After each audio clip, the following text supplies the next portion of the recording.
राधे राधे मित्रों, मेरे YouTube channel पर आपका बहुत बहुत स्वागत है। दोस्तों, अगर अभी तक आपने मेरे चैनल को लाइक सब्सक्राइब नहीं किया है तो सबसे पहले वो कीजिए ताकि आने वाली हर वीडियो की जानकारी आपको मिलती रहे। दोस्तों, आज मैं आपसे बात करूंगी करवा चौथ की। जी हाँ, यह महीना वह खास आ गया है जिस महीने करवा चौथ पड़ने वाली है।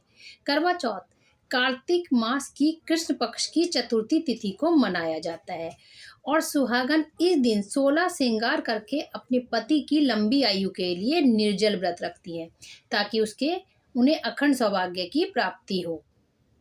दोस्तों, हिंदू धर्म में करवा चौथ का महीना बहुत खास माना जाता है। यह पर्व बहुत उत्साह के साथ मनाया जाता है। इस दिन महिलाएं अपने पति की लंबी आयु के लिए व्रत तो रखती हैं, साथ भी जो महिलाएं इस दिन निर्जल व्रत रखती हैं उनके घर में सुख समृद्धि सब आती है।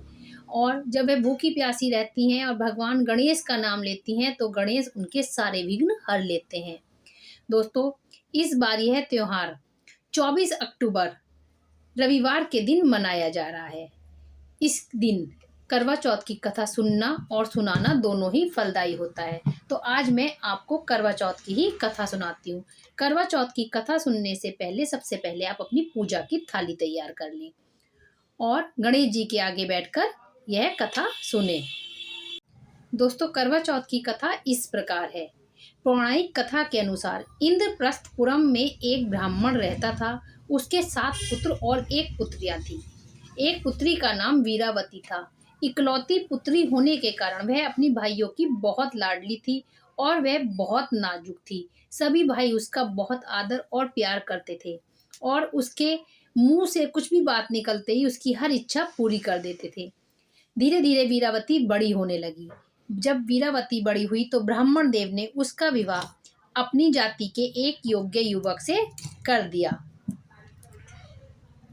वीरावती के विवाह के बाद जब उसकी पहली करवा चौथ आई तो वह अपने मायके में थी। जब उसने मायके में पहली बार निर्जल व्रत रखा तो वह भूख प्यास को बर्दाश्त न कर सकी और वह बेहोश होकर गिर गई। उसकी ऐसी दशा देखकर भाइयों को बड़ा दुख हुआ। उन्होंने सोचा अपनी बहन की ऐसी स्थिति हमसे देखी नहीं जा रही, कैसे इसका व्रत खुलवाएं और इसे कैसे कुछ खिलवाएं।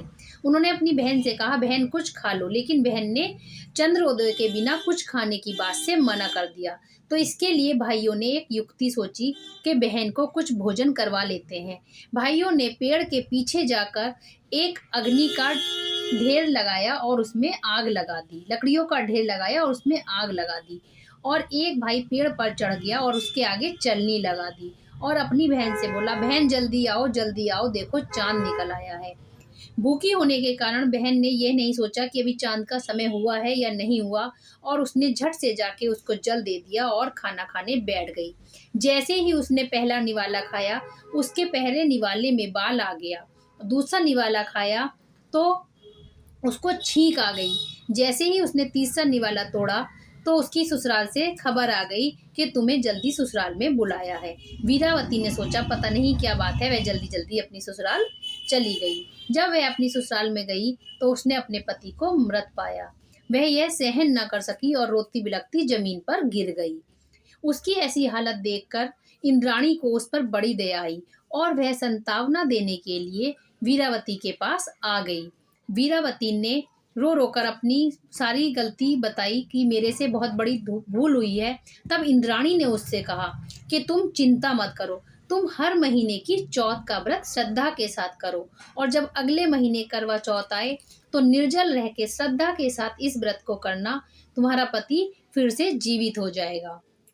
वीरावती ने पूरी श्रद्धा के साथ निर्जल चौथ के व्रत किए और जब करवा चौथ आई तो पूरे श्रद्धा के साथ व्रत किया, वायना निकाला और सुहाग का सामान सबको बांटा और उसकी इसी भक्ति भाव से प्रसन्न होकर ब्रह्मा जी ने उसके पति को जीवित कर दिया। जब उसका पति जीवित हो गया तो वह बड़ी प्रसन्न हुई और उसने सबसे कहा कि सब करवा चौथ का व्रत निर्जल रखें और अपने पति के हाथों से पानी पिएं और उनकी लंबी आयु की कामना करें। तभी से कहा जाता है कि जो भी सुहागन महिलाएं इस दिन 16 सुहाग का सामान किसी को देती हैं या खरीदती हैं या पूरा श्रृंगार करके बायना रखती हैं और निर्जल व्रत करती हैं और अपने पति के हाथ से उस व्रत को तोड़ती हैं और जल ग्रहण करती हैं उनके पति की आयु लंबी होती है, उनके घर में सुख शांति होती है। दोस्तों, ये थी करवा चौथ की कहानी जो आज मैंने आपको कही और आपको सुनाई। आपको सुनने वाले को भी इतना फल मिले जितना मुझे कहने वाले को मिले।